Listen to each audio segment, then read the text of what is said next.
All right. Welcome. This is DB Talking Now, DB Talking Birds, DB Talking Philadelphia Eagles. Happy Saturday, everyone. I hope everybody is having a beautiful, safe, and healthy Saturday. So we have quite a few things to talk about. We're going to talk about some Carson Wentz updates, some of those trade rumors that just will not end because, hey, this is the saga of a fucking lifetime. When it comes to the Philadelphia Eagles, it's probably the biggest decision that this franchise has to make in a very, very, very long time. But today I am live here with a great buddy of mine who is just so knowledgeable about everything that goes on in the football world. And we're going to go ahead and go through some player-by-player prospect breakdown when it comes to the draft. And today we are going to start off with the defense because, guys, let's be honest, that is exactly what the Philadelphia Eagles need. We need playmakers on the defense. So, Patrick, can you hear me, my friend? Yes, sir. Thank you for having me. Appreciate you. Absolutely. Let's go ahead and start with some of these trade rumor updates. So, as far as we know, and this has been confirmed, the Eagles have not received a first-round pick from anyone yet, but the Colts have offered pretty much the highest offer, and that does include a second-round pick. Now, what is coming out from Bleacher Report at this time is that the Eagles are possibly exploring adding Zach Ertz to that trade deal to the Colts to try and get a first-round pick. Now, the other thing to go along with that, obviously, we know that Frank Reich loves Carson Wentz. Frank Reich absolutely enjoyed coaching Carson Wentz for the first 2 years that Frank Reich was here as an offense coordinator. So, I mean, it makes sense, guys. We know that Frank Reich loved Zach Ertz, or he expressed interest in Zach Ertz a few weeks before the season ended. So we'll just have to see how that plays out. I think that they have a good shot. It does make sense to me for Zach Ertz and Carson Wentz to go to Indianapolis. But Patrick, what do you think about these Carson Wentz rumors or this Carson Wentz saga or the possibility of him going to Indy for a second round pick at this point? And do you think the Eagles have a shot at least getting up to that first round status?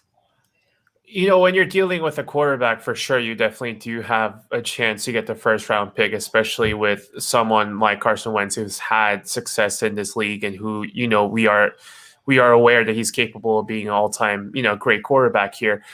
But at the same time, looking at the recent track records with his, injury issues and like the season that he's had, it's shooting for the stars essentially to get that first round pick. And then there are abundance of teams that do require, and they are looking for that quarterback. But as you know, and as we'll talk about in the later weeks, that there are some good quarterback prospects coming out too. As far as the Eagles are concerned, I think they should be patient with it, looking for the best possible deal that they could find, whether it's with the Bears or the Colts or it's one of the other teams, But the date that's important would be the March 19th date, because that day Carson Wentz will be owed additional $10 million in roster bonus, which is a big hiccup if they were to wait to that point. So Eagles can definitely be patient, but they probably should have to pull a trigger between that month or so. Yeah, no, I absolutely agree. That and the 30, and Patrick, you are correct. The $33.8 million that they would owe him in dead cap money does increase by 10 to that 43 mark, which would absolutely be insane. It's already insane. It already doesn't kind of make sense. I mean, if it were me, honestly, and I've had some people ask me this, and I've mentioned this in previous streams, if I were the owner, I would be totally doing this a different way. Honestly, if I were the owner, I wouldn't have drafted Jalen Hurts. I probably would have drafted Justin Jefferson over Jalen Reagor, and we probably would not be talking right? about yeah, and I probably would have tried and gone for Easton Stick instead of Clayton Thornton like 2 years ago, which is what they tried to do. But then again, Howie Roseman missed out on another player back then as well. But how do you feel about the fact? Let me address it this way. What do you think about the the rumors regarding the Bears being interested in Carson Wentz, and because I know that there were definitely reports saying that the Bears were the ones who offered the highest package, and that was kind of all week last week. There was a 24-hour rumor of Tariq Cohen being involved, but then he came in and quickly negated that, and so I don't think anybody really gave that much validity because it just didn't make sense with us having Boston Scott and Miles Sanders back there in the backfield. So I don't think anybody really gave that any sort of nobody really put 2 cents in that jar, but Sure. but they did come out and they did talk about Roquan Smith, and they did talk about Allen Robinson and players like that. But there was a second round, but that trade report included a second round pick coming from the Eagles, as well as Carson Wentz for a first round pick and Roquan Smith, which is the trade rumor I'm talking about specifically. What do you think of things like that? It's it's all the possibility that you have to consider as an Eagles fan, and then when you look at it in the terms of the Bears, I mean, it does make sense. Like they are definitely in need of a quarterback. You can't imagine them riding Mitchell Trubisky this whole entire time, and then when there is an opportunity for Carson Wentz or even Deshaun Watson of sorts, to get an established quarterback like that, you have to look into it. Roquan Smith definitely is an option. If that's something that the Eagles are willing to take on as a project, because he is a great young linebacker already, and that's a position of need for sure. So whether or not I think the Bears are willing to do that, I have no idea. Because at the same time, it seems a little bit of a steep price for them to pay for Carson Wentz, in my opinion, especially having to put in a draft pick. But if I were the Eagles, I'd be thrilled to even hear that name as a possibility. You have no idea. Yeah. You have no idea. Yeah. So who knows? As far as like what I'm seeing out of the Bears camp from all these different reports, it's a mixed report. You see one day they're after Deshaun Watson, the other day they're after Carson Wentz, the other day they're looking into possibly moving up to pick a draft pick, as a quarterback. So it's something that you definitely want to look into, especially within division. It's definitely more interesting that way too. Sure. Yeah, no, I can tell you firsthand. The Roquan Smith rumor came out a day after Tariq Cohen denied his trade rumor, and so I can tell you firsthand, it immediately got me excited. Like I got goosebumps. I got excited. I was like, yes, because like it means that High Roseman's looking at linebackers, and for someone like High Roseman, like that's rightfully so. Yeah, not a thing. Like he just doesn't do it. And like, so my thing is I, as an Eagles fan, and and I'm not going to say 30, even though I've been on this earth for 30 years. I'm not going to say 30 years, but like I've seen great defenses, and I've seen great personnel at all levels of the defense. I've seen the Jay Trotts, I've seen the Mark Simoneaus, I've seen the Hugh Douglases, I've seen the Corey Simons, I've seen the Brian Dawkins, the Michael Lewises, the Little Shepherds, the Al Harrises, the Sheldon Browns. I've seen it all. I've seen all levels of the defense completely stacked. And for some reason, Howie Roseman just continues to ignore the linebacker position and the secondary position, with the exception of finally trading for Darius Slay ad nauseum, dude. And it just doesn't make sense to me. But the thing is I'm hoping that that's the direction that they're going. I'm hoping that they want to go in and add defensive playmakers this year. And I want to say this, and I mentioned this kind of in my last night's stream, is it is a big offseason for this franchise. It definitely is. It's probably one of the biggest off seasons for this franchise in a very, very, very, very long time. And so I wanted to say, and I said this is the last time Howie Roseman put himself in this position. Now, granted, he kind of put himself in this position this year, But the last time he was in this position was 2016. And in 2016, we traded up. We got the quarterback. He had a phenomenal offseason, man. It was his first offseason back from being cashed to the boiler room by Chip Kelly. And then he had a phenomenal offseason in 2017. So look, I mean, if that's what history says, on paper, it looks pretty good. On paper, it looks like Howie Roseman's going to have a great offseason. But if they're looking at defensive playmakers, I mean, that's my hope, and that should be a good thing. But then again, I'm hoping that they take one at pick 6, and so because we do have the 6th pick in the NFL draft, we do have a shot at taking one of these top defensive backs or linebackers. No, I'm not going to go that high with a safety, but let's go ahead and talk about some of these top options at 6, and let's go ahead and start with the cornerbacks, because I know that for most of the fans, like, they are familiar with the names on the cornerback for the cornerback position, and the Patrick Surtains of the world and the Caleb Farleys of the world. So we'll go ahead and start with cornerback. Go ahead and tell me what you and for your list, you've got Caleb Farley ranked above Patrick Surtain. Go ahead and tell me why. And does Caleb Farley have anything he needs to work on, or is he closer to the kind of, he's already polished, solid all-around cornerback like a Jalen Ramsey? For sure. So I mean, it's a good place to start when you're talking about cornerbacks, especially with the Eagles, because I mean, looking at just their draft needs, just like you said, defense is glaring all across the board, with the exception of the wide receiver and the offensive tackle. You'd be looking at mostly defensive position of need. When it comes to Chris Farley, he's a big guy. He's tall at 6'2", weighs 197. He is a speedy guy with good hands that can come down with the picks at any time. He's made to be a starting outside quarterback, number 1 cornerback. He could easily play next to Slay. He can definitely play in that scheme where you play with a lot of press and man coverage, which I've seen the Eagles play a lot more so in 2020. Correct me if I'm wrong. I'm not sure if you guys are going to continue with that man coverage more so than zone, but if you guys are going to stick with the traditional schemes that you guys played in this last year, Chris Farley is born to play that.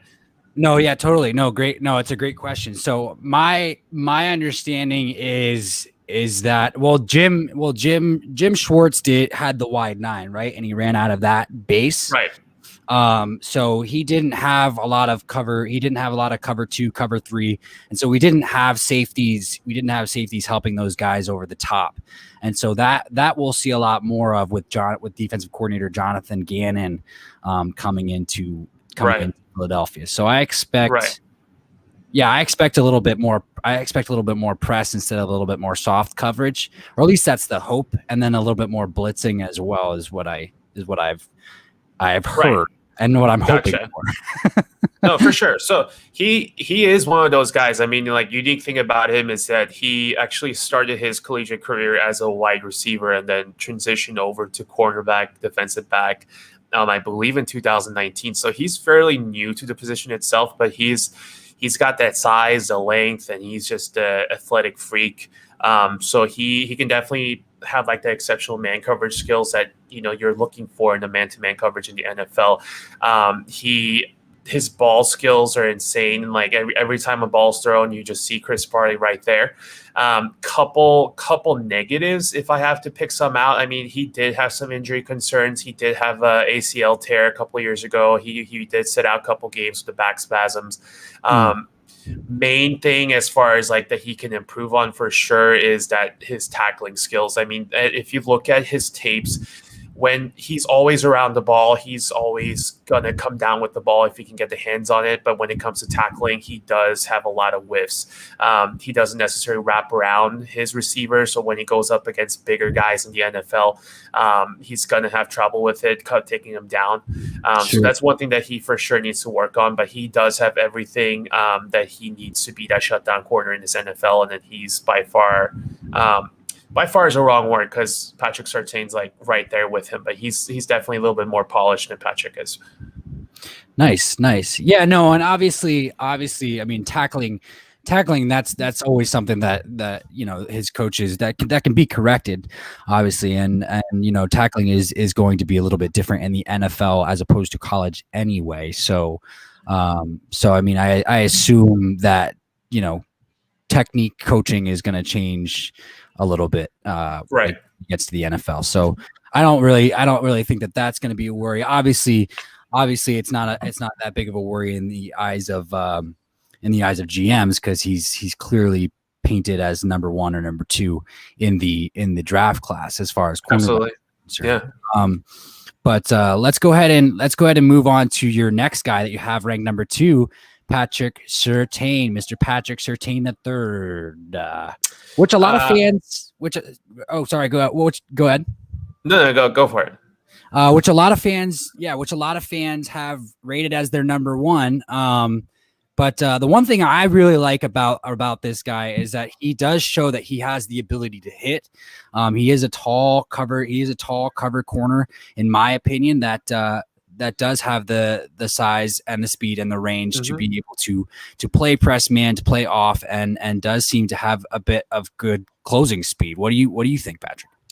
Totally agree with you. So I mean, he is a little bit shorter than Farley, so he does lose an inch there, but his arm, his length, and his wingspan is fairly big. So I mean, he's not going to lose anything there. His length and discipline is one of the best attributes of his game. So he's going to be one of those guys that comes with a pedigree. His father, I believe, played for the Miami Dolphins and the Kansas City Chiefs. Patrick Surtain. So he definitely has that in his blood. And then being a 3-year starter at Crimson Tide, one of the best programs in college football, that's going to come with a type of pedigree and success to winning, which you can't teach, in my opinion. He's more of a boundary corner, so where he can defend on the short side of the field. His size and length could definitely disrupt passers when it comes to quick throws or screen passes and stuff like that. So when it comes to his scheme fit, it's same thing. If he were to play in more of a man coverage rather than zone, it's gonna be better for him in his development. So because at the same time, because his main issue is going to be the deep speed. So he does have the closing speed and the acceleration that you were talking about, but he does not necessarily have that deep speed where he can keep up with a lot of those speedy receivers. So if he were to go up against, some of those guys that can just run down the field, like Andy Isabellas of the world, I mean, he's going to have trouble keeping up with those guys. Those are some things that they have to work on. So he will have to be put in the right situations. But as far as professionalisms and a football pedigree, this guy has it. And then he's for sure going to be one of those lockdown cornerbacks too. If I have to pick 2 cornerbacks, it's going to be a standout in this league for years to come. It'll be these 2 guys that we just talked about. Nice. Yeah, no. And that's my hope. That's my hope for sure. The one thing that does really, really scare me about these two guys, it has nothing to do with their play at all. It just is this. It actually has to do with draft. Do we see one of these teams in the top 5 do what the Jacksonville Jaguars did in 2017 and when they took Jalen Ramsey? And do we see one of these teams in the top 5 take a Patrick Surtain or a Kayla Farley and pull them off the board before the Eagles have the chance to get one of them at 6? And is one or the other going to be worth it at 6? Do you think both of these guys are worth it at 6? It just depends on. I mean, I know you and I are gonna go over some mock drafts and stuff, and then hopefully do a mock draft of our own. So I mean, in this year's draft, I don't foresee that coming just because of all the teams that do need quarterbacks. So we did talk off air for a little bit, but I can see up to 6 potential quarterbacks being taken in the first round. So I have no doubt with the other guys that are available, such as Sewell or all the other guys that's coming, like Kyle Pitts or even Jamar Chase at the receiver. So you never know, but I'm certain that one of these 2 guys will be available for the Eagles if they were to go the quarterback route. And I have no doubt you guys will have an option to pick between these 2 guys if you were to go the cornerback route. Definitely. Yeah, definitely. You know, my hope is that Howie Roseman gets it into his head that he should take a defender at 6. Right.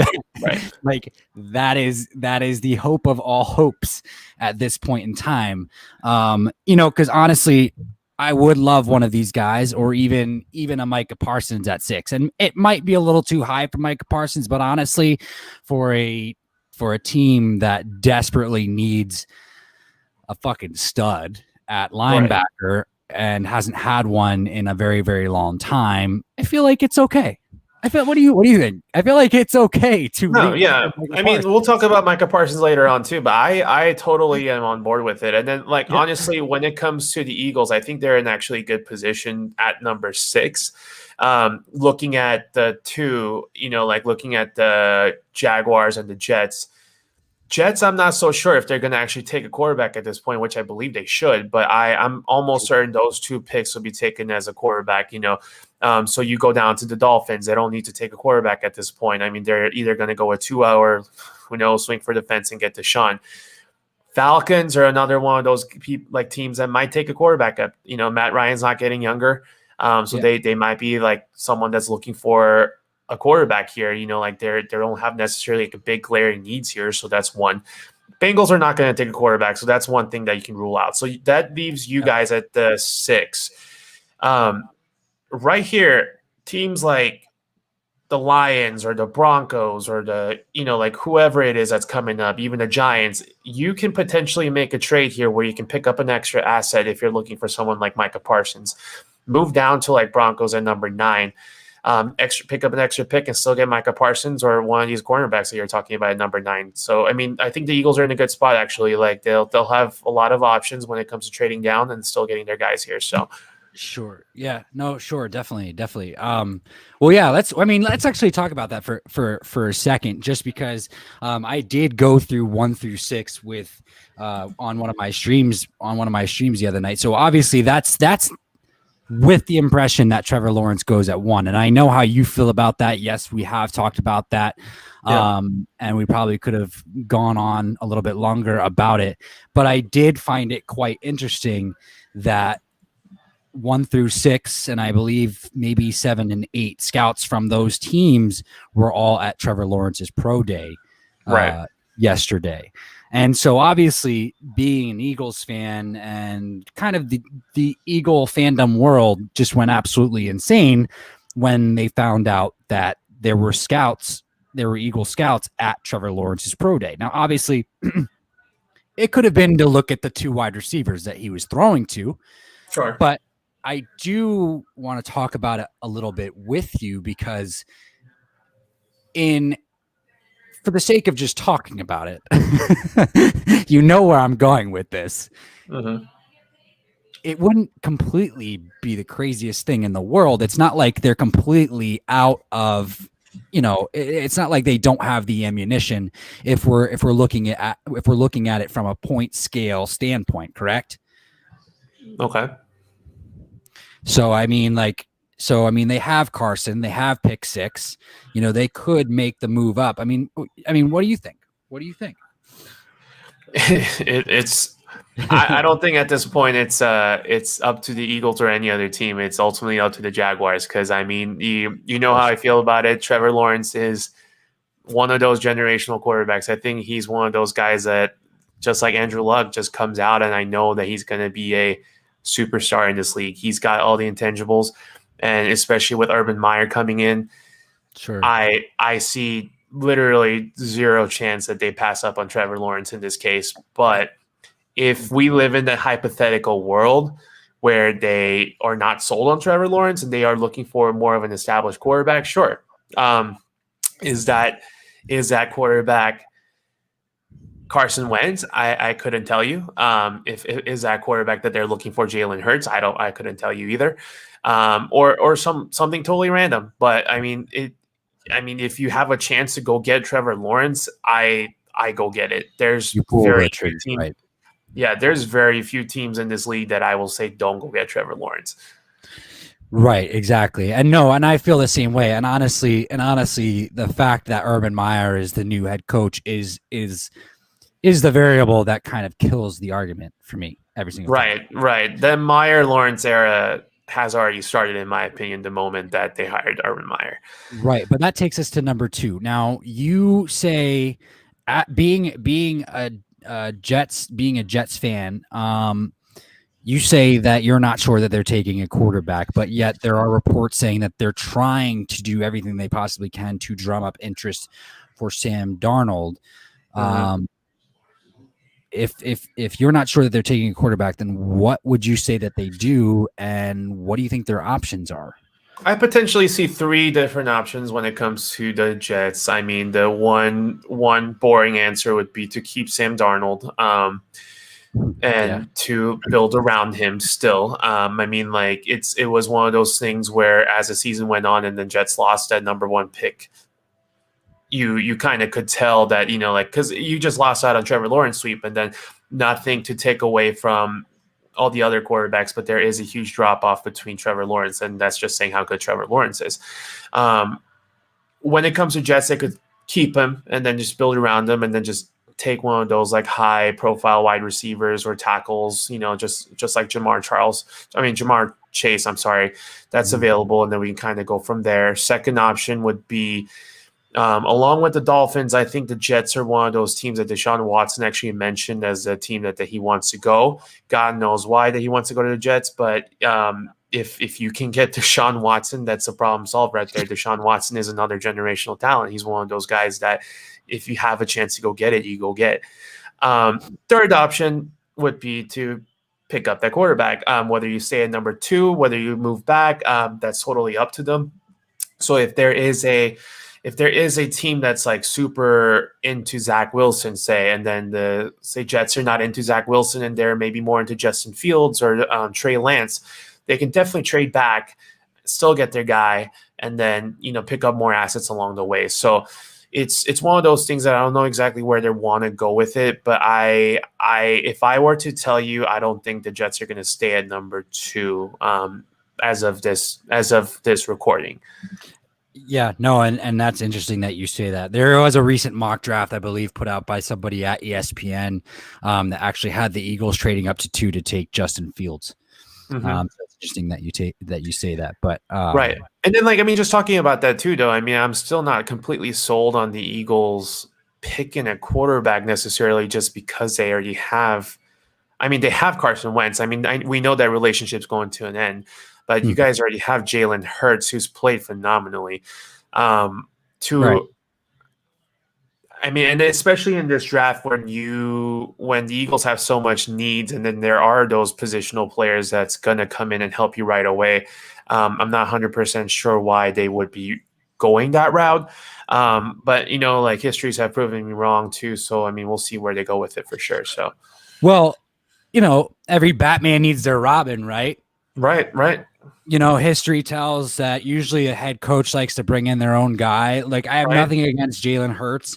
I think what he did against the Saints was phenomenal. Now, obviously, I think the Saints did not take him seriously that first week, but what he did against another team of yours as well, Arizona Cardinals, and probably should be a team of mine too, but I'm an Eagles fan, so it's a little bit different. Just kidding.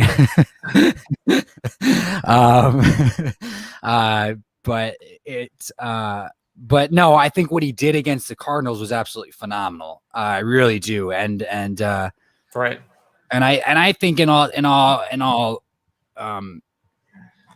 intents and purposes, I think we should have won that game. I think what he did against the Cardinals during that game in Week 15 was exceptional. It was exceptional. It was extraordinarily impressive for a second round rookie quarterback, for sure, that nobody expected to do anything. And he was operating under the cloud of a dysfunctional franchise.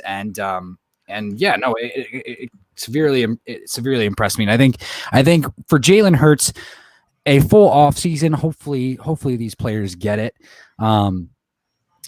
a full offseason could only do wonders for him. So Right. so no, I am completely for going forward with Jalen Hurts, but I am not completely sold on the fact that the Eagles are completely sold on starting Jalen Hurts.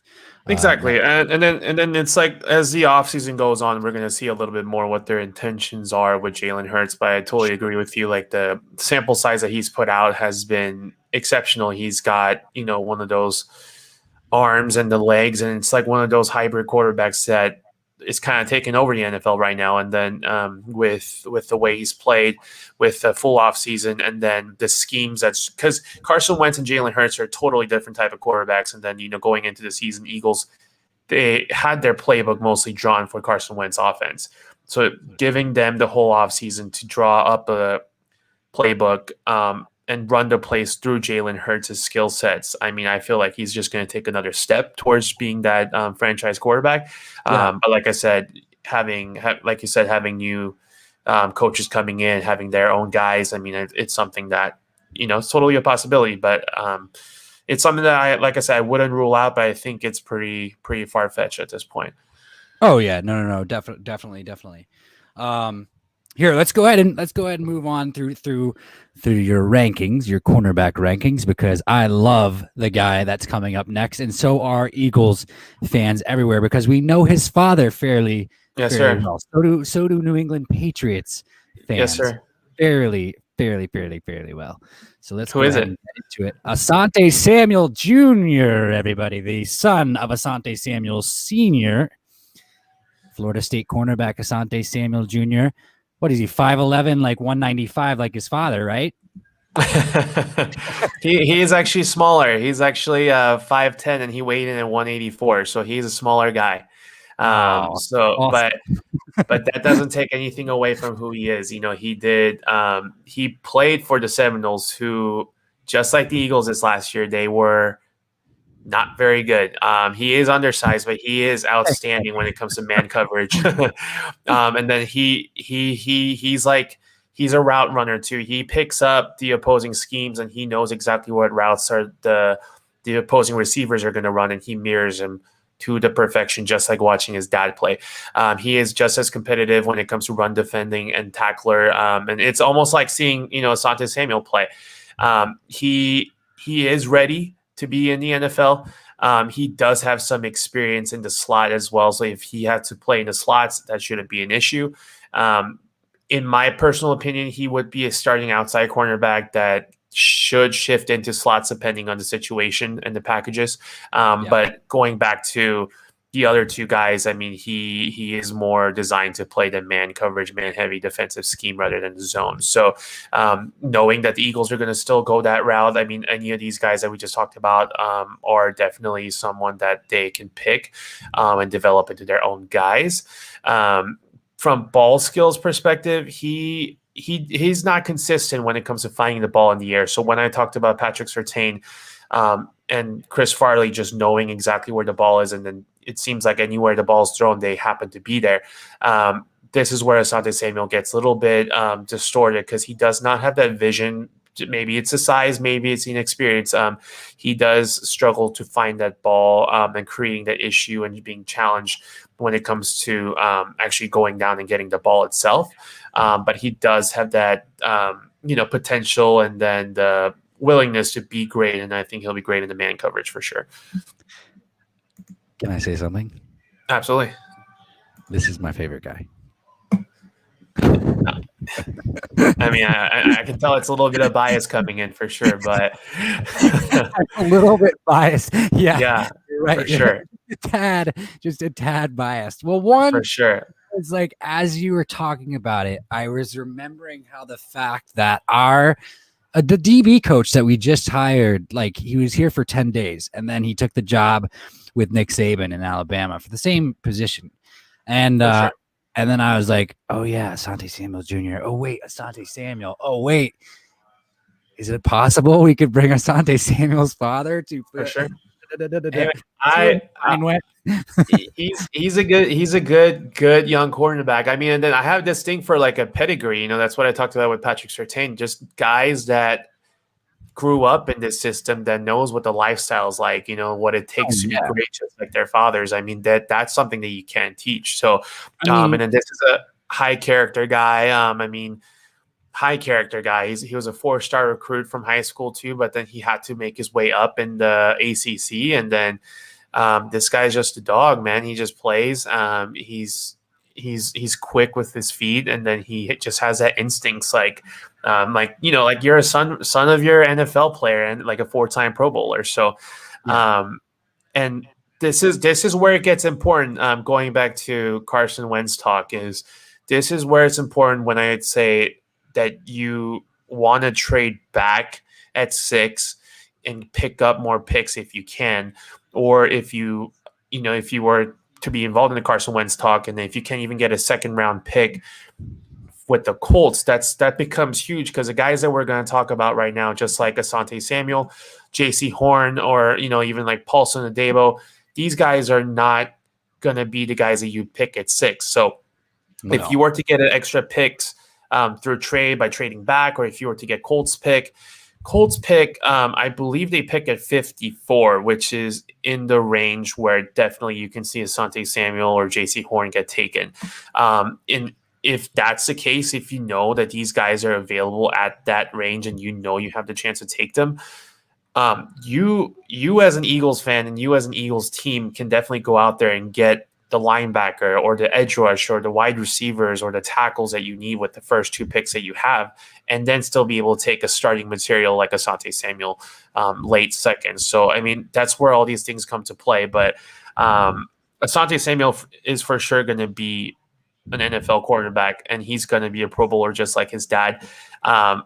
He's definitely not in the conversation for the number 6 or even number 37, in my opinion, though.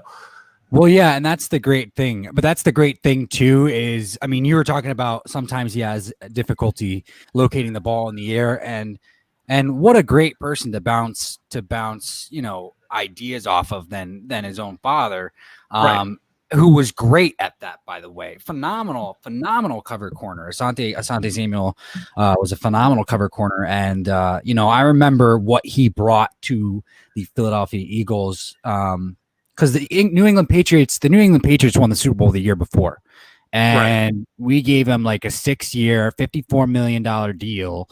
And I remember in that Super Bowl, prior to us signing him in free agency, he got a pick 6, and he brought that same level of play to our team. And it was kind of the first time we had seen it since we had, Lito Shepherd and Sheldon Brown. Now, Sheldon Brown and Lito Shepherd were still on the team, but Asante was coming in to replace Lito Shepherd. And then Sheldon and Asante were the tandem until, of course, the whole Dream Team debacle, and they got Nnamdi. And that's where Asante's career went down, is they got Nnamdi, and they thought that Nnamdi was going to play better than Asante. And it just didn't happen. But yeah, no, honestly, Asante Samuel Jr. is my favorite cornerback out of this class. I understand the prestige of the top 2, and those guys are going to be great corners as well. But yes, there is a little bit of bias that does come into play. For sure. And there's no problem with that, man. There's no problem with that either. So it's like no problem with it either.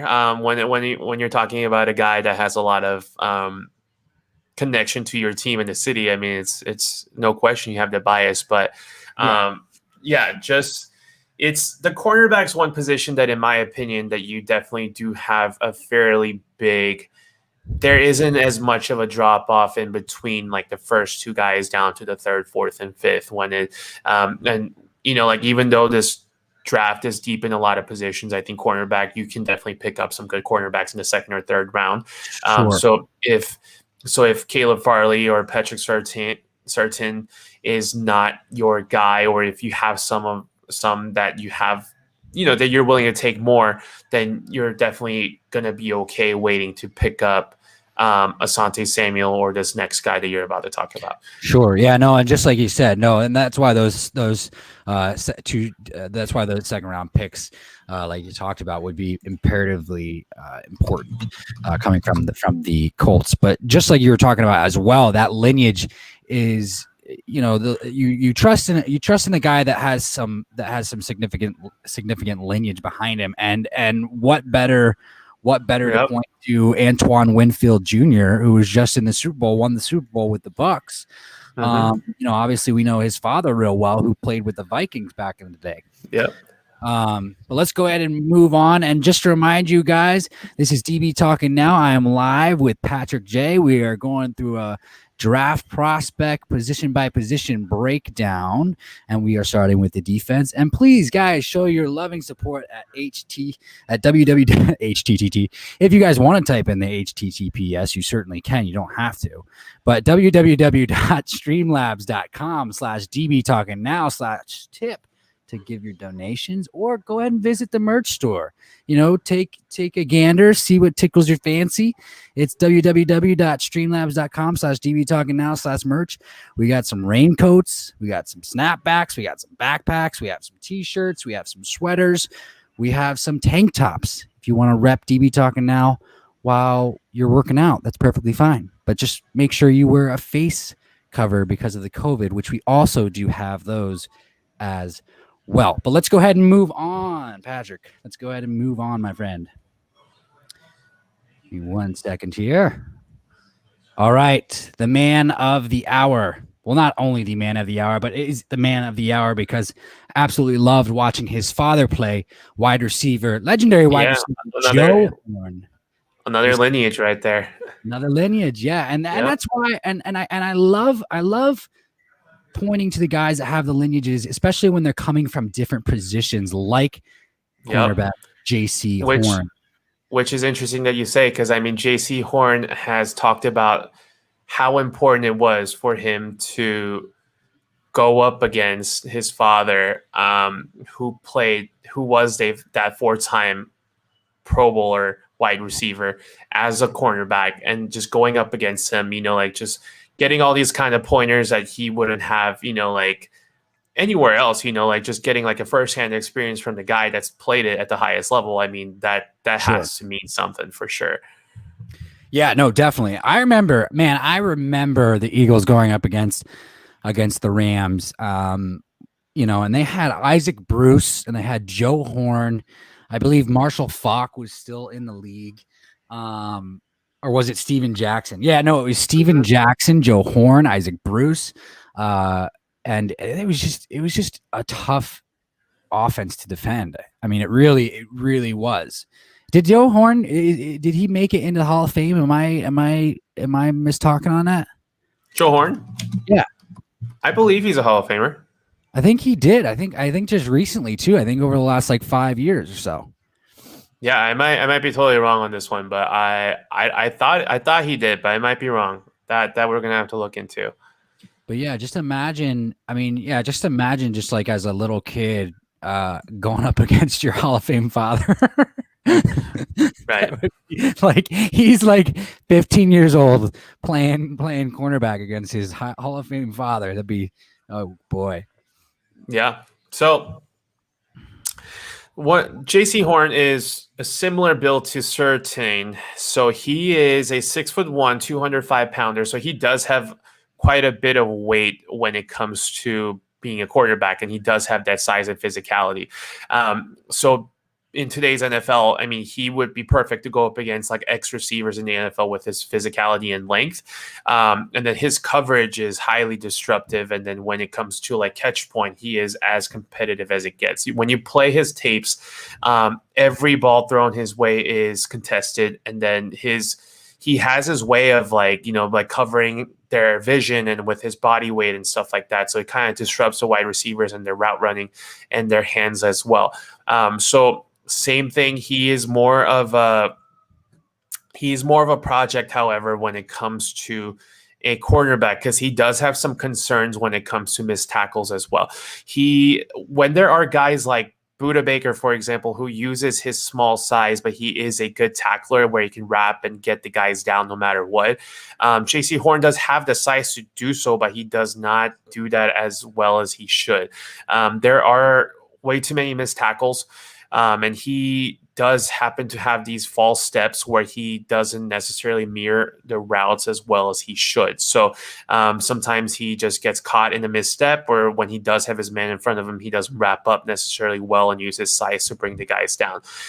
So JC Horn is one guy out of the four guys that we just discussed that doesn't necessarily fit into Eagles' scheme.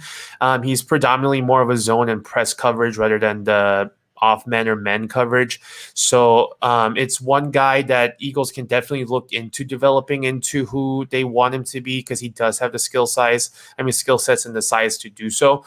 That when it comes to pure fit, I think he's one guy out of the four that I think I would put down as far as their needs are concerned.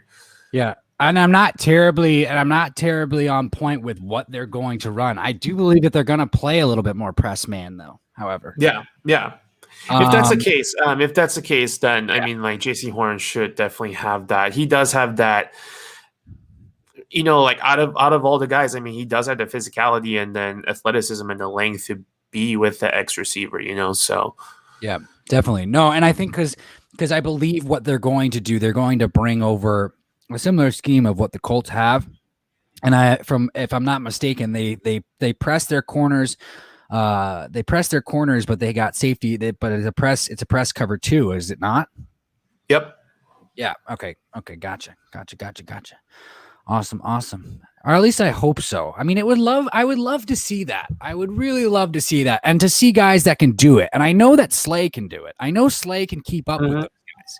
I mean, Slay can kind of do a little bit of everything. It's just that I think Jim Schwartz, and I'm not taking anything away from Jim Schwartz. I think he just ended up becoming a little bit like Doug in the sense of being stubborn towards his scheme. And so he wasn't giving help to Slay, and, Slay wasn't getting the help when he was going against the likes of DK Metcalf or the Terry McLaurins of the world. Terry McLaurin, I'm pretty sure, tore his shit up. And we definitely know DK Metcalf did. So there's that. Right. Well, DK Metcalf tears everybody's shit up.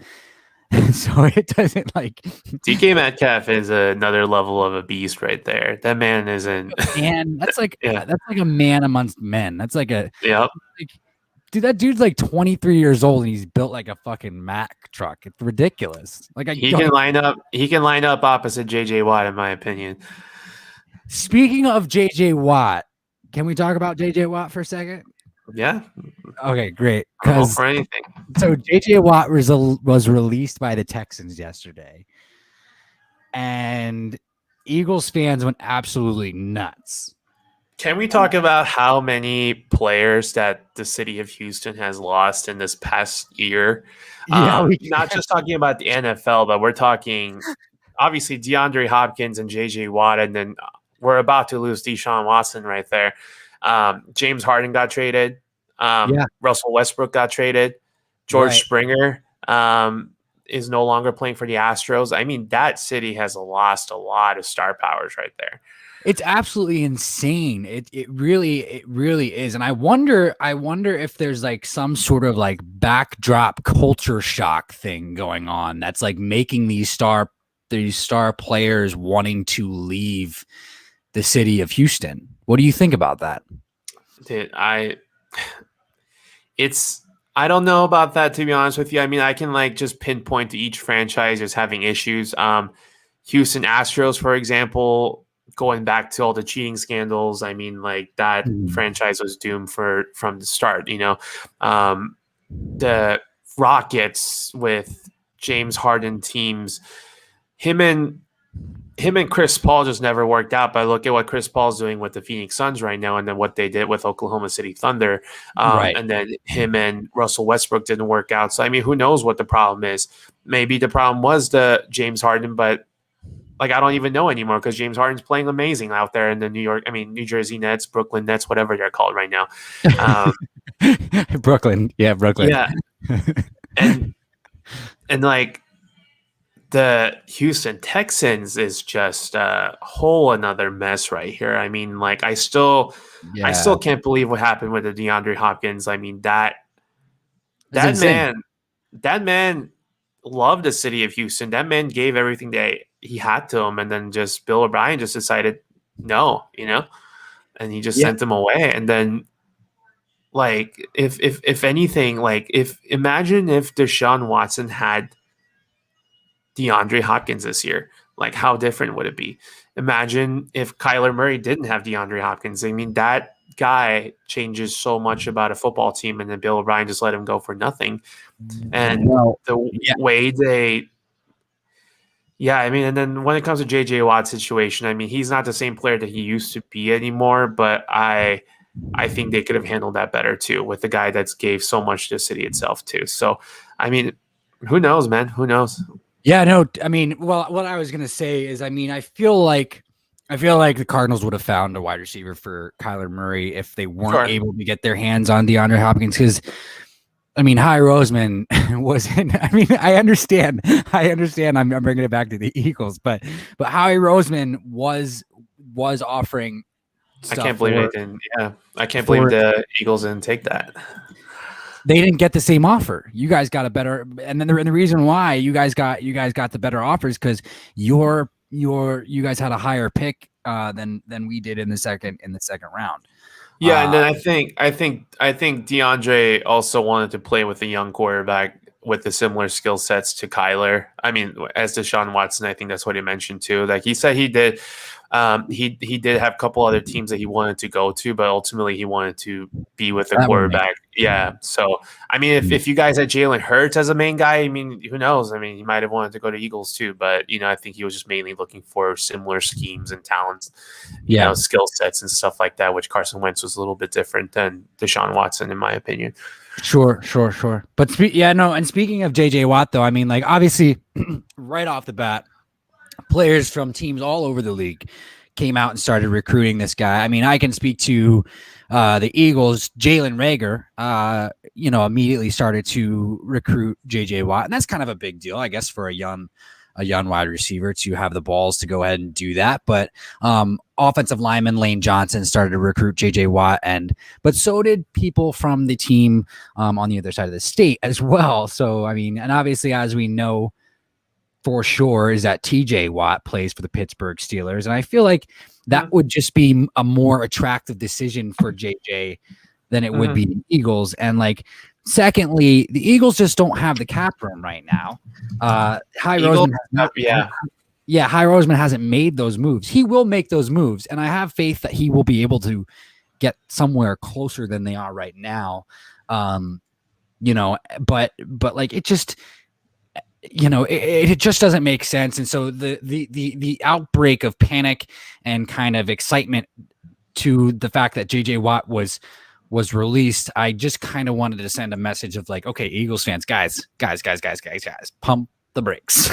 It's like there's so many other positions on defense that we kind of have to prioritize first outside of the defensive line than the defensive line. So, but let's go ahead and get back to addressing your rankings for the draft prospects. I do see somebody has joined. Please leave a comment, question, or even a concern if you'd like to in the chat box, the live chat, so we can go ahead and get to talking about whatever you would like to talk about. All right, here we go. Dun, dun, dun. Go ahead and introduce this man, Patrick. This man's, he is Sean Wade. He is a redshirt junior coming out from Ohio State. So he was a 5-star recruit, and then he came out to play for the Buckeyes. He kind of came out of nowhere. He is a dynamic freshman, and he was a nickel cornerback, and it kind of worked his way up to being in the perimeter. So Sean Wade is a guy that I feel pretty strongly about, that he is going to end up more as a safety more so than corner. If he does stick with the corner, I mean, he's going to get more of a nickel slot more so than anything. But he does have his athletic skills and the length and the hitting power, which will be best suited to play in that safety situation, in my opinion. So he's lengthy. He's a lengthy guy. He can play man. He can play zone if he has to. So he's more of a guy that doesn't necessarily favor one scheme or the other. So he is more of a hybrid between like the quarterback, nickel, and then he can also be a safety. But I think at the end of the day, he's going to end up as a safety more so than anything. Nice. Yeah, no, and why? Why do you think he's going to be more like a safety? And will he be able to be sort of like the Malcolm Jenkins, sort of position in the NFL, where he can kind of play slot corner, where he can play hybrid safety, where he can kind Absolutely. of play. You think so?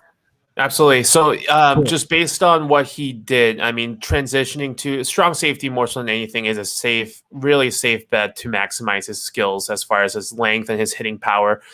We talked about some guys that misses when it comes to tackling, but he is a bulldog and he will take you down. And he lacks Malcolm. his. That's why I said Malcolm. Yeah, where he lacks his covering ground. So when he has to go into coverage and then just stay on the man-to-man, that's when he struggles. So when he doesn't have to cover too much ground, then he can play like island almost in the coverage. That's where he will really shine. And then he'll be protected vertically when he can kind of like step back and be in a safety position rather than being in a corner slot. Sure. Yeah. No. And so this is a guy that I do like for the Philadelphia Eagles. I really do, because I think that this is really important. This is really important for, anybody who's watching, any of my subscribers, any Eagles fan anywhere. We need playmakers all across the board. Offense, defense. We need playmakers, especially on defense. We just don't have them. And as much as we love Brandon Graham, he is not the playmaker we wanted when we took him at pick 13 back in the day. I think it was 2012. Was it? Yep. But then again, us fans wanted Earl Thomas. But my point is being, we need playmakers, and this guy is that hybrid guy that could possibly be that all around the field playmaker. And so when I see this guy and Patrick, when we talk about Shaun Wade, I think I think a little bit more of a Bruiser Honey Badger. What do you think? Yep. How do you feel about that? Yeah, no, for sure. He's because Honey Badger himself. I mean, Tyrann Mathieu. I'm not saying that he has the same skill set as Tyrann Mathieu, but they're ball hogs and they go after you, and then anytime you're in an open field, you're just not safe. So when Tyrann Mathieu first came into the scene with the Cardinals, and then he was playing some of the nickel, he did struggle at times, like sticking with his man. But when they transitioned him out to the free safety, strong safety, and then he went out in the island by himself, he was able to really just see the field really well and utilize his tackling skills more so than anything. So, see, we got confirmations from the dog. We got confirmation for the dog. This should be the pick for the Philadelphia Eagles. What's your projection? What's your draft prediction for this guy? What's my what? What's your draft prediction for this guy? Shaun Wade, I see him anywhere. See, that's the hard part with Shaun Wade is because he is listed as a cornerback, but I see him as a safety, and I believe a lot of teams will also see him as a safety, which does kind of hurt his draft stock. When it comes to projections, I see him more so in like the late second or early third round, depending on if the teams really do want to take a chance as him as a cornerback or not. But I do see him in the late second or early third. Well, that's kind of where I was going to put him too. But I mean, I could see him going mid to early. I could see him going mid second to early third. Because you never know. You never know what thoughts go through a defensive coordinator's head. I mean, if a defensive coordinator into his head that like, ooh, I can do a lot of different things with that one player. They might just reach for him. And so he could go higher than we expect. But let's go ahead and go on. And I believe that is our last cornerback for the day. But we will be doing a part too on the cornerbacks, people. So don't you worry. We'll be touching much more on the cornerbacks. And that brings us to this beautiful burly man, linebacker, Micah Parsons out of Penn State. And Patrick, you know how much I love my Penn State guys. Of course. Just being from Penn State, or Pennsylvania, obviously, Big Ten. Barkley, Miles Sanders, Micah Parsons. We talked about Jason earlier. I don't even want to attempt his last name. Is it what? Is it away? Yeah. Like, I'm not even sure. But even Temple guys too, which is why I still want us to get Hassan Reddick, but that's fine. Hey, he's a free agent. You never know. I know he is. I'm so excited. but let's go ahead and get into talking about Mr. Parsons. All right. What do you got for me? Well, I'm excited. Here's the thing. I would go with Micah Parsons at pick 6. The only thing is this. Howie Roseman is not going to go linebacker first round. We need a playmaker like Micah Parsons. We need a hard hitter. We need a guy who can cover well. That is my one thing about Micah Parsons. He doesn't necessarily have top-notch cover skills, but he is the guy that will play all game in the backfield and will remind you of a J Trot. If and so that's why I would take this guy as high as number 6. What do you think, Patrick? He definitely has the talents to be up in number 6, and he will definitely be the first linebackers to come out by far. He is your prototypical Mike linebacker with all the skill sets to play outside linebacker if he has to, but he is your bona fide Mike linebacker. He has a tremendous amount of communication skills. He has a combination of size, explosiveness, and he can really dive into gaps to like stuff to run, or he can actually cover what the guys do with his speed. He is an impact player when it comes to third downs, which is what you need to find in the NFL nowadays because of the third down schemes is super important. And then when it comes to having guys like Parsons who can, he's a dynamic blitzer, has a versatility to rush against the offensive lineman, and then he can also cover the guys, like I said, and drop back into coverage as well. And he also has a great vision where he can keep up with the quarterbacks in the backfield as well. Sometimes he does get a little bit too aggressive, and then he does get a little bit flat-footed, so he does miss some tackles or miss some holes. But other than that, he can play in multiple schemes. He can play in blitz-heavy schemes, attack defense. He can do anything. And then he's one of those guys that I think has a skill sets to be like you're talking like KJ Wright kind of guy, in my opinion. Ooh, I like KJ Wright. Mm-hmm. Yeah, I like KJ Wright. Yeah, and KJ. Speaking of KJ Wright,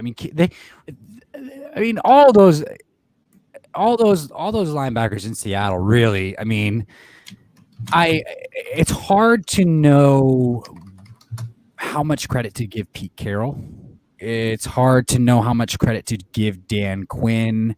Honestly, when he was still there, but. No, all those linebackers, they absolutely killed it with their picks. Obviously Bobby Wagner, KJ Wright, Malcolm Smith was another one. But the one thing I wanted to point out about Micah Parsons is this: over the last few years, we've seen the top-rated middle linebacker coming out of college. But there had been character concerns with each and every one of them. Mm-hmm. And I'm trying to remember them off the top of my head, and I just can't. Obviously, Vontaze Burfict was one. Played for Arizona State. That was a big guy, yeah. And then he's a knucklehead. Yeah, he's a fucking knucklehead. He was like the knucklehead of all fucking knuckleheads. It's like the fucking Jenga after the Jenga board falls. Mm-hmm. It's like the reaction to a falling Jenga tower. He drove me insane, that guy. And the reason why he drove me insane, Patrick, is because I wanted him coming out of college. I was upset that we didn't draft him in the draft, and then to watch him completely become a fucking knucklehead. I mean, there's reasons I believe like the stuff that we don't see on field that Yeah, definitely like the guys, during the draft process, during the interviews and stuff, the teams kind of realize when it comes to stuff like that. sure. No, of course. And the thing is, his career didn't end in Cincy, right? He went to go play in Oakland. And he had a couple more years, and I think he's still in the league technically, but he was riddled with suspensions and couldn't stop getting suspended. And then there was another guy before him, and I was going to say Denzel Perryman, but Denzel Perryman was not that guy. But my point is this: Micah Parsons is a smart, high character guy, and that just validates every other reason for why he should be the guy at 6. But Howie Roseman scares the hell out of me when it comes to trying to add talent to this defense. And unless he gets it into his head that he should just listen to Jonathan Gannon and take a guy like Micah Parsons, then I don't see this happening. But Micah Parsons is for sure a top 10 guy. I mean, like, I see no problem with them taking Micah Parsons at 6. He will definitely anchor that Mike linebacker position for the Eagles for the years to come. And then,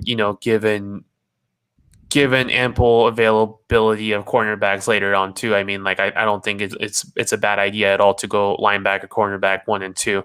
But I mean, it's a guy that there's only 2 linebackers, I believe, that's like I'd be willing to take in the first 15 picks, and it's Micah Parsons and then this guy coming up next. But Micah Parsons for sure is that stereotypical Mike linebacker that you need. Yeah, definitely. And I'm hoping that maybe the maybe the fact that he's from Penn State changes their mind on that one too. But let's go ahead and bring up our next guy. And this guy's name I am not going to even attempt. Maybe you can try. His name is Jeremiah Osu Koromoa. So he I was gonna say it right. He is one of those guys that did not have a whole lot of fanfare coming out of high school. So he was only a 3-star recruit playing for Notre Dame. He kind of burst out of the scene out of nowhere. He is a impact defender. He has the explosion to his games that takes everything that he had when he was in high school to another level.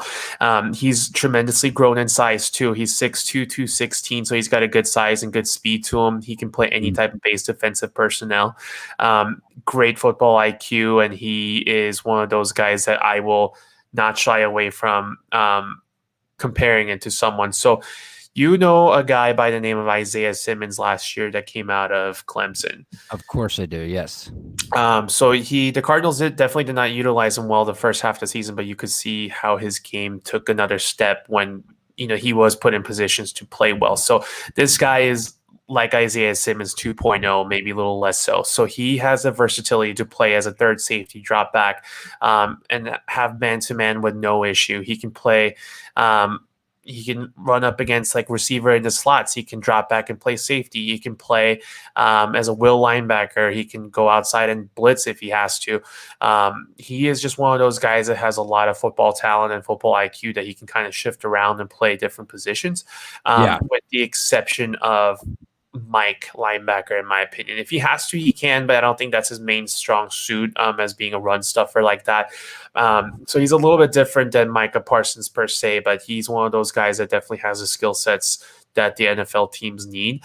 And just like we saw with Isaiah Simmons, his learning curve might be bigger because it's hard for the guys that played multiple positions to come in and play one position and just learn that, because I mean it's hard to play multiple positions in an NFL level. So if you were to put him in like a base 4-3 will linebacker position as a 3-down defender, he's gonna be one of those versatile guys that can, you can easily switch out into slot receiver, all that good stuff. So he's gonna be a jam for sure.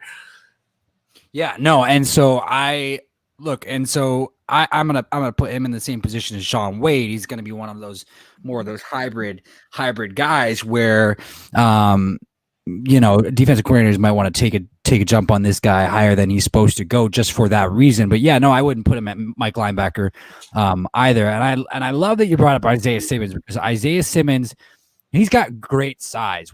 He's like 6'4", 238, I believe, something along those lines. And I mean, what do? They kind of line up all over the field, right? They line up outside linebacker and safety. And is that right? The Cardinals go with that with him.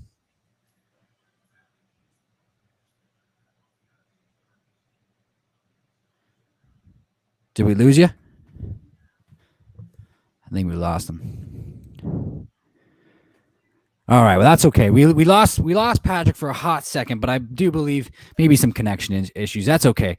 But yeah, no. So this guy they does have the ability to be a hybrid guy. I'm gonna put a mid-second round, early third round, just like we did with Shaun Wade on this guy prediction. And I would love for the Eagles to go ahead and grab this guy. Just because we could line him up all over the field. He would be great. We could drop him back in pass coverage, and we could also bring him up close to the box to just go ahead and wrap up the ball carrier in the backfield. And I think that would be a phenomenal ability and trait to have out of one of your players on your defense. Now, moving on, let's go ahead and get into this good old fella here. Who is this guy? Huh? Who is this guy? Well, let me tell you who this guy is. This is Javon Holland, top-ranked safety on your list. Is that correct? We're skipping over to safety now, huh? Yeah, I think we are. I think I missed a few linebackers. That's okay. We'll go back to linebackers. Okay. Javon Holland is my top-ranked safety, and not to take anything away from Mr. Holland himself, but But I actually see Javon Holland being taken in the mid to late second round. So definitely not I don't have any safeties being taken in the first round or even like the top of the second round, but doesn't take anything away from Javon Holland. Pac-12 is underrated conference in my opinion. They play very physical football, and then the safety position at Oregon is super important because he was an anchor in that Ducks defense. He's very versatile. He's one of those guys that also has a lot of football intelligence.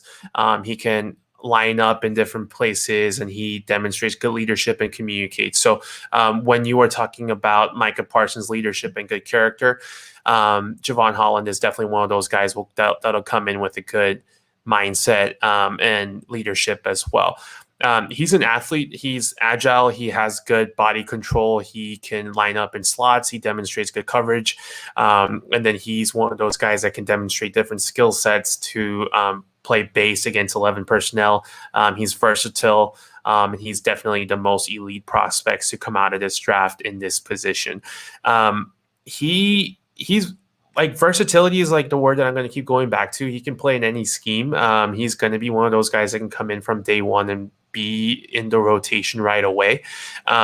He's more of a strong safety, more so than a free safety too, but he's your more traditional strong safety where you can kind of keep him back there and then make sure that nothing gets past him basically. Yeah, no, and obviously that's what you want out of a safety. No, to address, I wanted to address what you said before, which is, no, I do not have a safety going in the first round either. But let me ask you this though: does him playing for the Ducks have anything to do with that for you?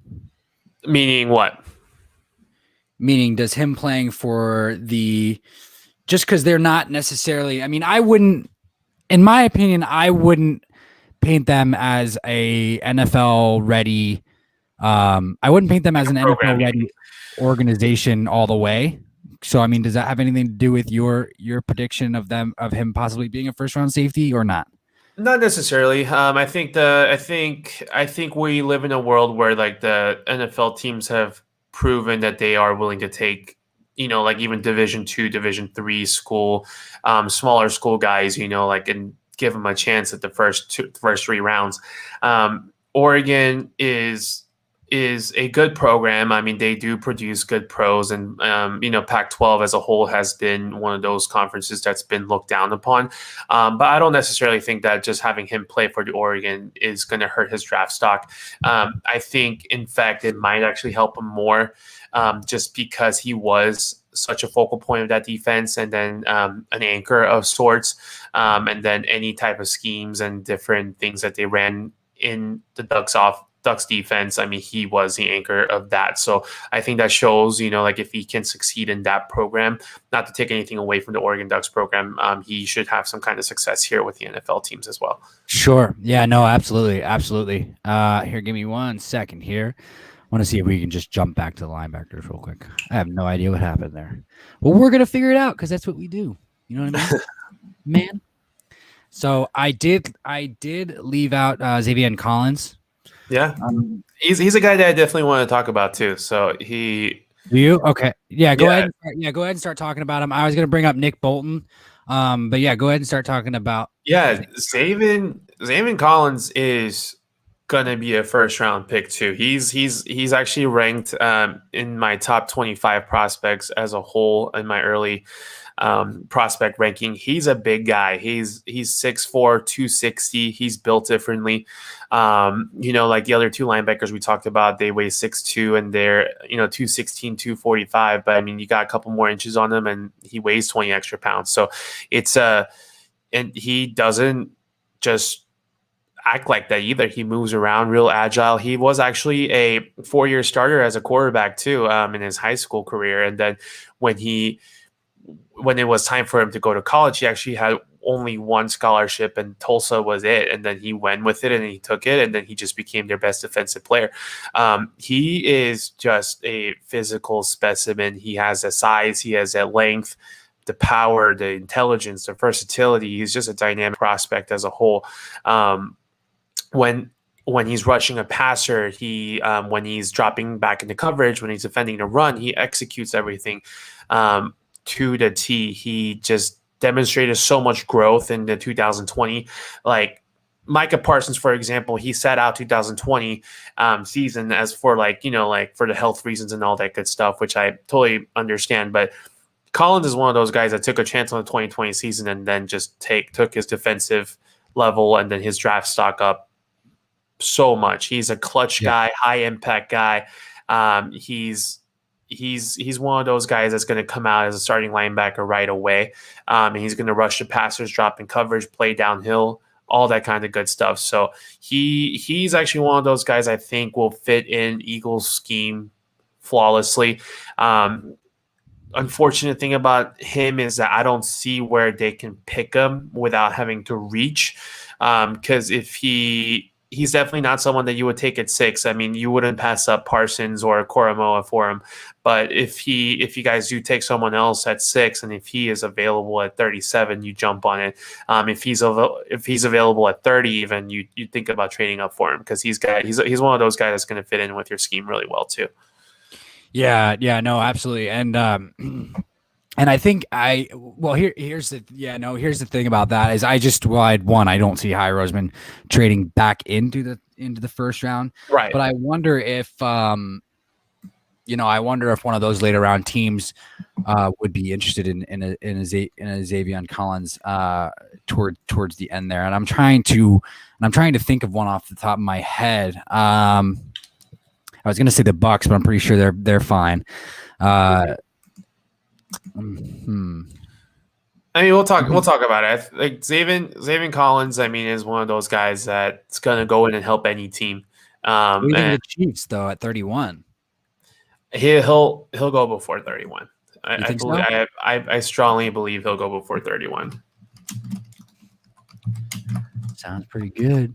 All depends on it. Really does. It all depends on what these guys do at the combine. A lot, especially.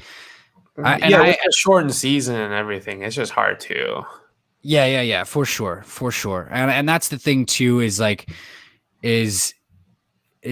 think for cornerbacks, I feel like for cornerbacks, the combine is one of those things where it can really alter how high they go. Not drastically, but for that position specifically, I think it can. Kind of like wide receiver. It's like if Patrick Surtain runs a 4.6, obviously that's gonna fuck his shit up.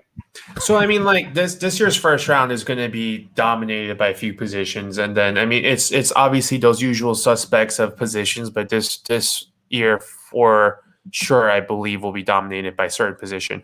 Quarterback being one, I see 5 to 6 being taken here.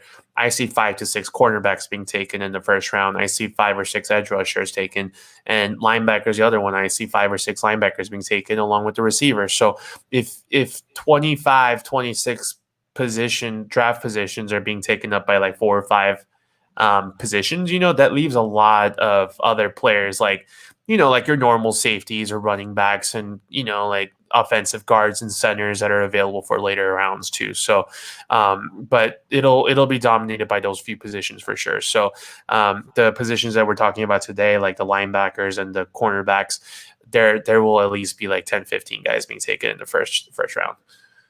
Awesome. Yeah, no, definitely. And I honestly, out of all the drafts, I mean, obviously it's an exciting time. It's exciting time of year every year, but for some reason, for me anyway, it just seems a little bit more exciting this year. It might just be because my franchise is in disarray. Could just it's more. I mean, sometimes when it comes to draft, dude, like the worse your team does and higher position you have, it's more exciting. To be honest with you, so that's true. That's a very good point. Yeah. Moving on to this beautiful man here. Go ahead and introduce him for me. That's Mr. Nick Bolton, another 3-star linebacker that came out of high school and played at Missouri. Another first-round pick for sure here, in my opinion. I say this a lot. I've said this about the other guys too, but he's explosive and he's just got this edge to him where he just wants to attack. And then he is a born tackler. He is pro ready when it comes to build. He's only 6 foot tall, but he weighs 232, so he's got a good muscle to him. His prowess is in the passing game. He's really good at zone coverage. He might only be 6 foot tall, but he can really go up against any tall receivers as well. He drives on the shallow routes, and then he's like literally in front of the faces of the receivers, and then that really deters the quarterbacks from throwing it in that direction, which when someone like Bolton or like a linebackers that necessarily do not have a good hands, just getting in front of the receivers and not letting the quarterback throw in that way is actually a win on itself. There's actually a lot for Bolton to get better at, though. He does have to get better at decision making. He does have to get better at communication from everything that I've read so far. He is who he is. He is a guy that's high IQ, high motor. So sometimes his emotions can get to him, but he is very good at plugging up the gaps and then, like I said, making that splash play in the backfield. So he does have to get better when it comes to decision making, and then being that consistent guy at Mike linebacker. But next to Micah Parsons, this is your second best Mike linebacker that you're going to have in this draft, and he's for sure going to be taken in the first round too. So he's for sure going to be single gap penetration kind of guy. And like I said, his hitting power is second to none. He's a dog when it comes to blitzes and pressure schemes. Nice. Yeah, no, and I see this guy going to a more coverage heavy team. Would I be wrong on that? Or he just looks like he would have pass coverage ability. Makes sense too, but I mean, I personally see him going to a team like the Browns. He is a very similar player as to like Devin Bush. He's one of those guys that can like really just be up there in the Browns defense, and then I think they need someone like that in the interior. So I mean, he could. I see a good fit for him there. I see a good fit for him even with someone like the Raiders or the Dolphins, who I actually have them both taking the linebackers too. So. Oh, nice. Yeah, no, those would be great. Those would be great picks for both the Raiders and the Dolphins, because we know that they need to shore up their defense, because it seems like, we definitely know the Dolphins kind of need to increase their talent pool everywhere. They just need to do it. Dolphins got some good things going on down there. So I mean, they're coming around. It's like it's getting there. It's getting. It's okay. It's like the Browns. They're edging along just a tiny bit. They're edging along just a tiny bit. But no, yeah, they're getting there. They're a few pieces of away from pushing some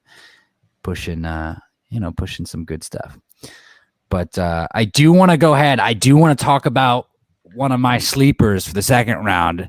And that player, the first player that I want to go ahead and talk about, obviously, is going to be Jabril Cox, out of LSU.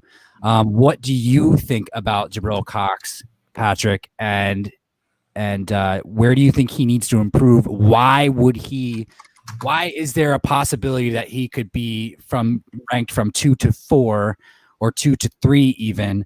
Because to me, Jabril Cox, he's got the coverage ability, he's got the range. What could make this guy fall? Could it possibly be that there could be players ranked ahead of him? Could it possibly be that just the other players at his position ranked ahead of him? What's your take on Jabril Cox?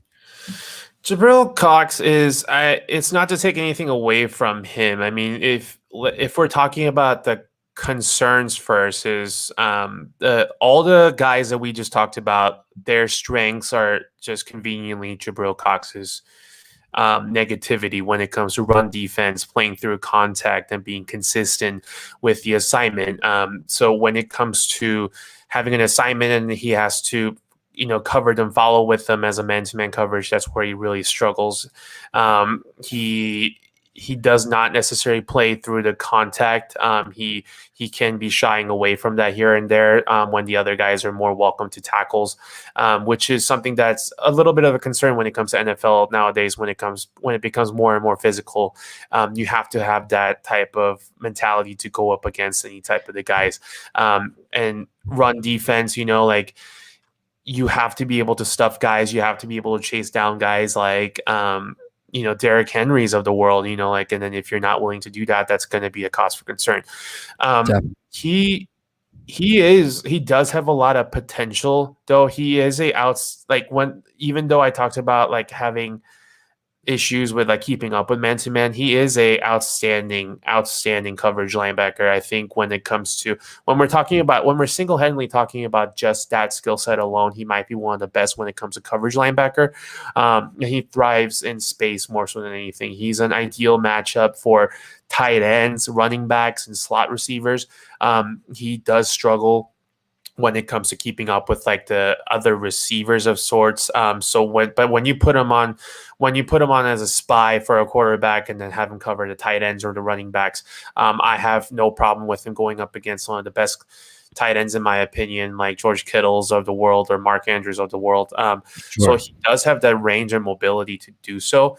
And he's going to be a successful NFL starter that has the coverage skill sets on the table, but he does have some things that he has to work on, such as that, tackling concerns and physicality and stuff like that. He's definitely more so a 4-3 linebacker and pursuit linebacker. But he's, like I said, he's more of a guy that's going to shy away from contact for the time being from what he's shown. But, that's something that can be taught. He just has to have a different kind of motor going into it. And for me, and it's perfect that you touched on that. For me, I think he would be a great developmental guy and a great role player. Might even be a better fit at outside in some scheme packages, I would say. But there is a great thing that I do want to bring up right here, which is this. Jabril Cox did start his collegiate career off at North Dakota State, playing for the Bison. And who do we know that came from North Dakota State, Patrick? Carson. Come on. You know where I'm going with this. We've questioned the strength. We've questioned the integrity of both players at this point.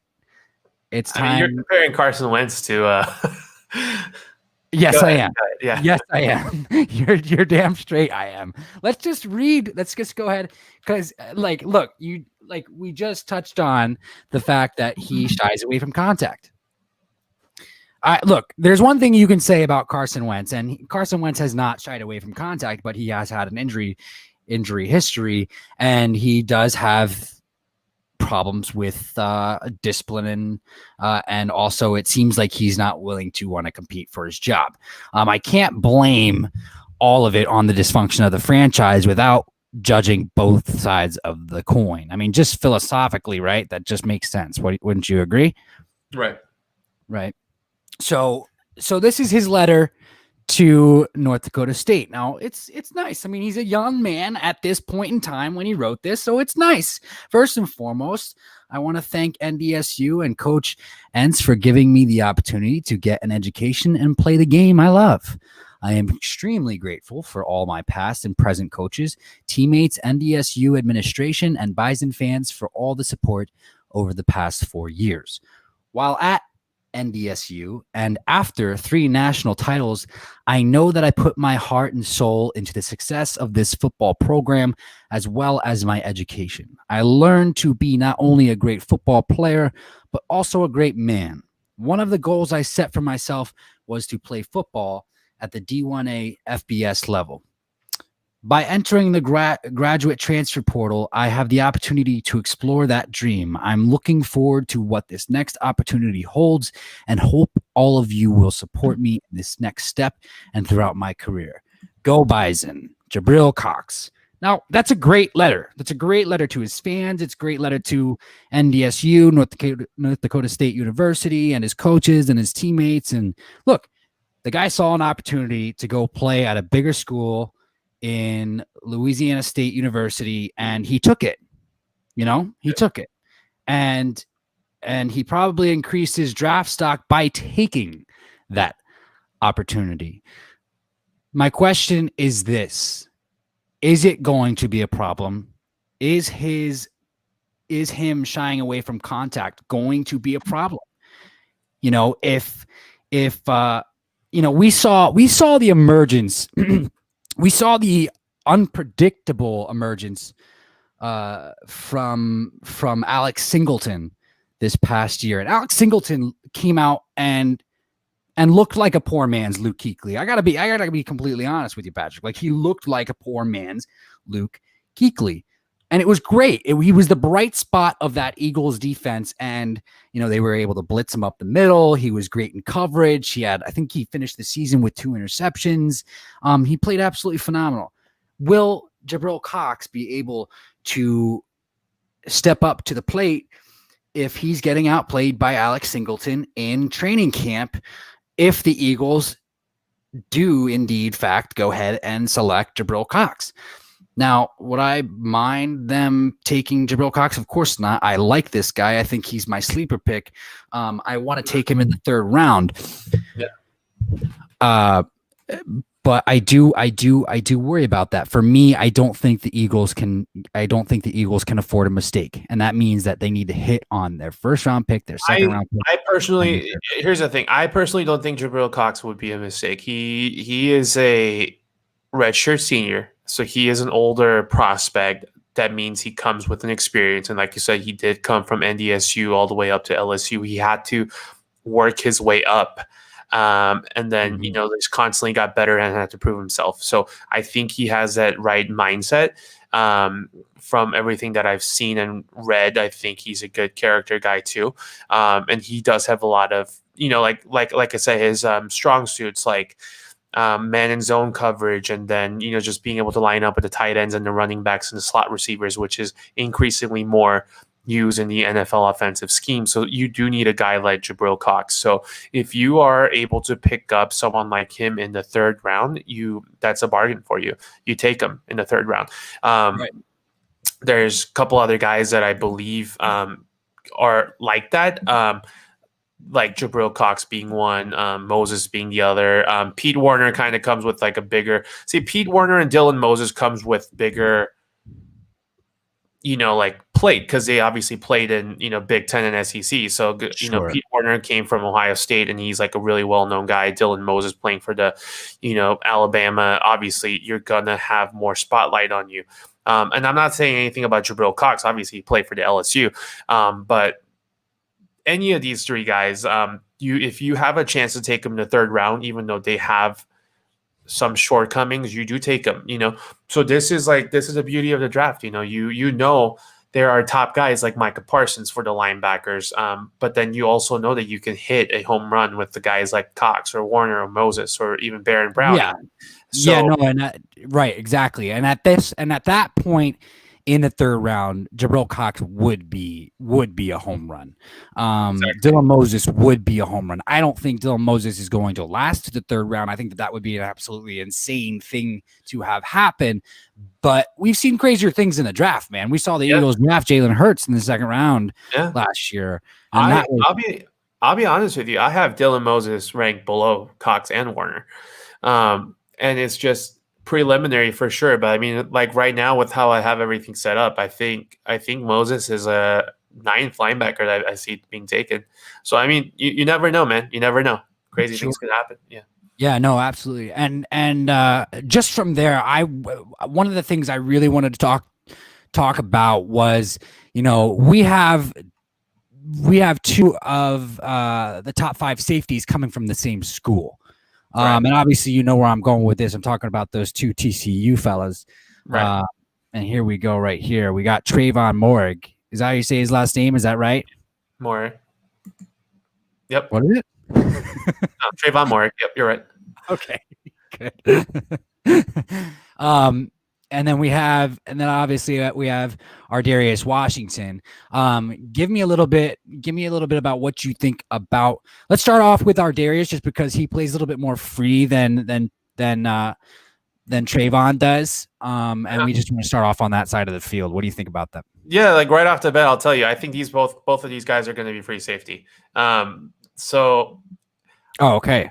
Yeah, Arderius is definitely more of a project guy, as opposed to Trayvon being ready to come and step in right away. Arderius is a smaller guy. He does have good eye for the passing concepts, and he is an attacker. He's really good with transitioning. His footwork's really great, and he's really good at coming out of his breaks and then just attacking the guys as well.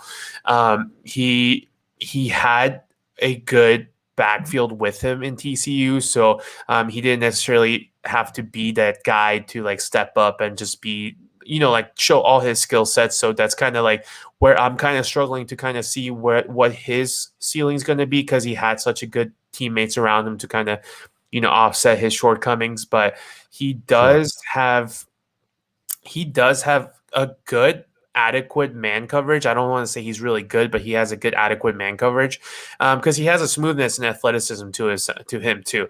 So he definitely has skills to like be a slot cover, slot option too. He's got good ball skills. He attacks the ball, like I said. So you'll see a lot of highlights of him just wanting the balls down.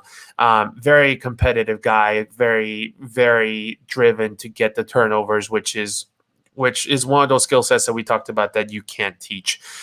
So he's got all those intangibles, and then he's a ball hawk, like I said. So that's definitely something to look forward to in this guy. Do I see him as a starting free safety in this league? I don't know yet. I think he is a little bit undersized, so we'll see. But we have been seeing a lot of undersized guys that make out to be a Pro Bowlers in this league. I mean, we just talked about 2 guys, Teron Matthew and Budda Baker. So he's gonna be a good safety. He's more of a project, so I don't know exactly what his floor is going to be. So he's one of those guys that has a high ceiling, but at the same time, he also has a pretty low floor too. So he's one of those guys that I'm not 100% confident going to say that he's going to be a home run pick or he has a chance to be. But he's definitely someone that with a late pick, I would definitely be willing to take in and then see what kind of skill sets he can afford to bring to my team. Sure. Yeah, no. And I think the thing is though, I mean, developmental guys are good too. I mean, as long as the developmental guys have the potential to develop into something. And the one thing that we do know, obviously, is that these are both TCU safeties. The Eagles drafted Jalen Reagor out of TCU last year. And I mean, I can guess that going up against Jalen Reagor. Now, Jalen Reagor was no slump or chump at TCU. I assume going up against that guy in practice gave them some fits, and I'm sure that they were able to develop some pretty good habits on being able to cover them. Wouldn't you think? Yeah, right. And so I mean, both guys do excite me a little bit. Again, like Patrick said, I personally I'm not sure where I would rank these guys yet. Maybe late second or early third for one or the other, but I have not decided on which I rank above yet, on which I rank above the other quite yet. But again, to remind you, this is DB Talking Now, DB Talking Birds, talking to you live with Patrick J, and we are going over the draft prospects position by position breakdown, starting with the defense. That is where we are going to leave it for the day. We will get back to you guys as far as an update is concerned on when we will pick this back up. But I do just want to remind you guys, please show your loving support at www.streamlabs.com/dbtalkingnow/tip, and you can leave a donation, guys. Everything is recycled, everything is redistributed into making sure that I bring you guys better content and do a better job for you all. And then also we have a new merch store that is up, and it is www.streamlabs.com/dbtalkingnow/merch. Go ahead and take a gander, see what tickles your fancy. I mean, guys, we got some fucking raincoats.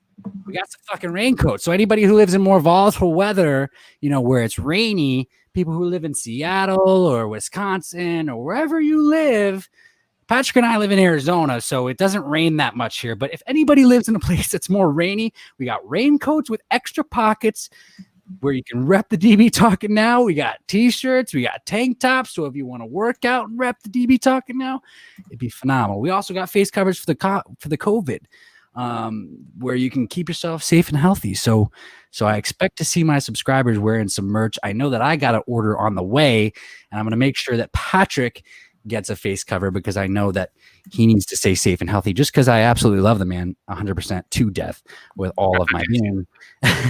But again, this is DB Talking Now, DB Talking Birds, DB Talking Philadelphia Eagles, live with Patrick J. You guys have a beautiful evening. Stay safe, stay healthy. One love, baby. Go Birds. Bye-bye, everybody.